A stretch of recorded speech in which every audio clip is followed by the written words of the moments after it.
there, guys, gals, and non-binary pals. GM Potter here. Welcome to my channel where I review books and bookish things, and as we are closing in on the end of the year, I thought it would be fun to look back on the 10 best books, plus 3 honorable mentions, that I read in 2024. These aren't books that necessarily came out in 2024, but they are books that I read this year. So, let's get into it.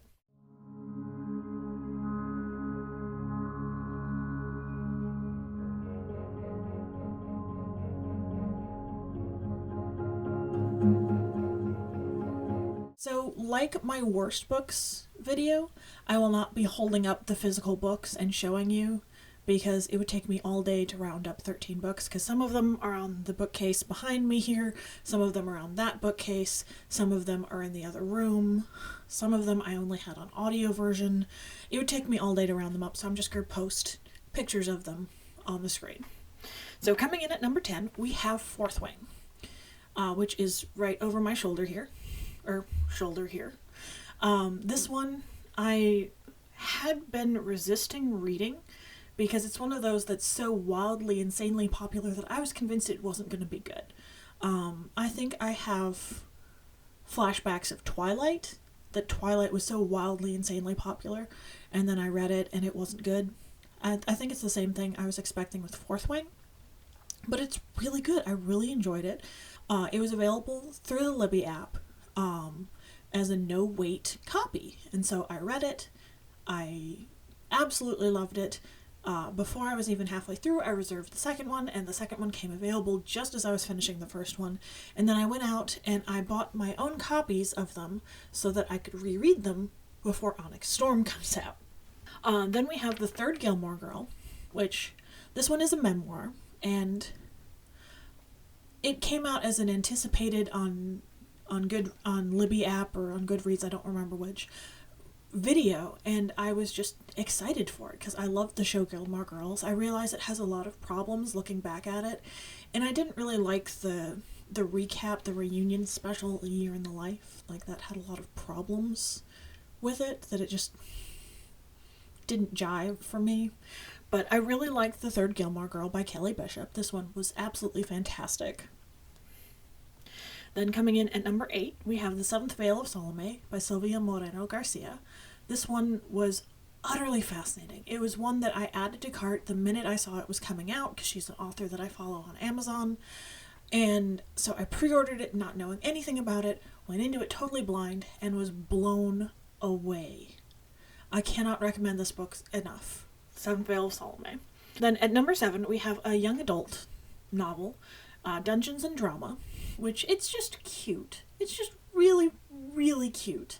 It's a cute little story, and it's a cute little teen romance, and the characters go under growth, and they learn, and they mend bridges, and it's adorable. Then at number 6, we have The Book of Doors. This one, I thought one friend recommended it to me, and then I'm like, I just finished it, it's amazing. He's like, oh, I haven't read it. Cool. I'm like, oh, who recommended it to me? It didn't pop out of my head, did it? And I cannot find the friend who recommended it to me, so if you're watching, thank you. Number 5 is Pockets, which is the history and social influence of the pocket. It's a nonfiction book, obviously. I have another one over here, which is The Pocket, which is more Georgian Regency Victorian Edwardian pockets. This one is more of a modern take on pockets and kind of their decline and things. It's really good. Then at number 4, we have Semicolon, which this one is the rise in use and meaning of and implications of the semicolon. And it was a darling little book. It's really cute. It's really fun. It was just a fun trip. At number 3, we have Iron Flame. Yes, I'm one of those messed up people that not only prefers Iron Flame to Fourth Wing, I actually kind of liked the cliffhanger at the end of Iron Flame. I thought the story was going to go one way, and then it went another way, and I didn't like the twist so much. Like, how do I put this?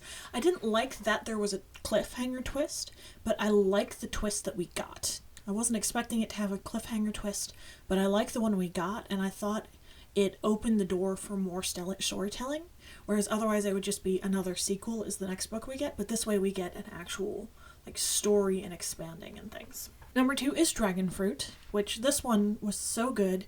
I hopped on and did a live stream discussion of it when I finished reading, because I'm like, I have to talk to somebody about this book. I have to talk about this book. It's so good. So that one was number 2. For honorable mentions, we have A Clockwork Orange, which this one surprised me. I went in reading it not expecting anything good. I was expecting to slog through it because I had tried to watch the movie and I could not get through the movie.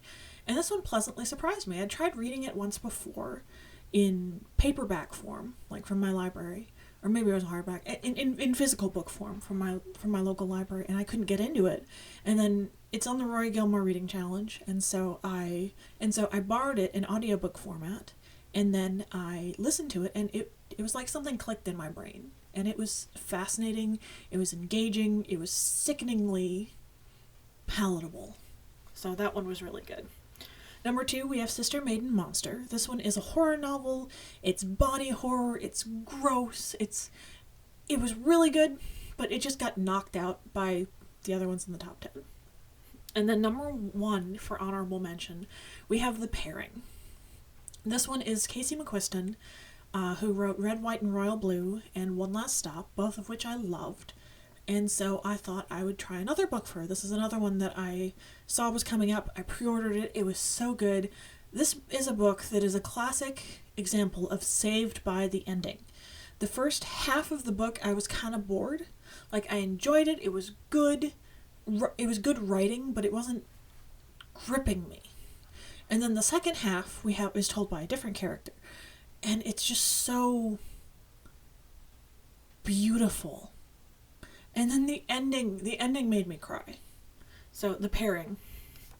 And then the best book I read this year is Out on a Limb. This is a romance novel that starts out with a bang and goes from there. And it's got a 2-chapter naughty scene right at the beginning.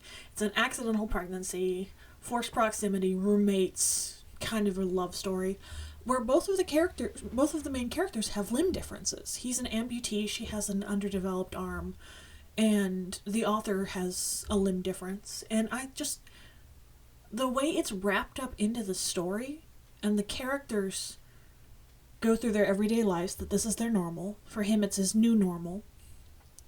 And the characters, our female heroine, everyone in her family is like, yeah, well, her found family, her chosen family, is like, yeah, that's just what it is. And the acceptance and then, oh, okay, moving on of it was just refreshing.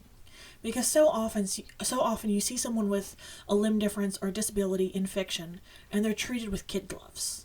That it's like, oh, you can't do that, you can't say that, you can't do this, they can't. And it was nice to see they can, and then it was just stellar writing. The ending, again, this one made me cry. It was so beautiful and so well crafted and just well written. I read this book so fast because I think I read it in a day on a dog sit. That I would read and then I'd take the dogs out. And I'd go back to my book and I'd read, I'd take the dog, and it was just one day. Like, I finished it in a couple hours. It was just so, so good. So, what books did you read that you would consider your best reads of 2024? I would love to hear. Are there any books that you're looking forward to in 2025? I'd love to hear that. Don't forget to like, share, and subscribe, and I'll see you in the next one. Bye.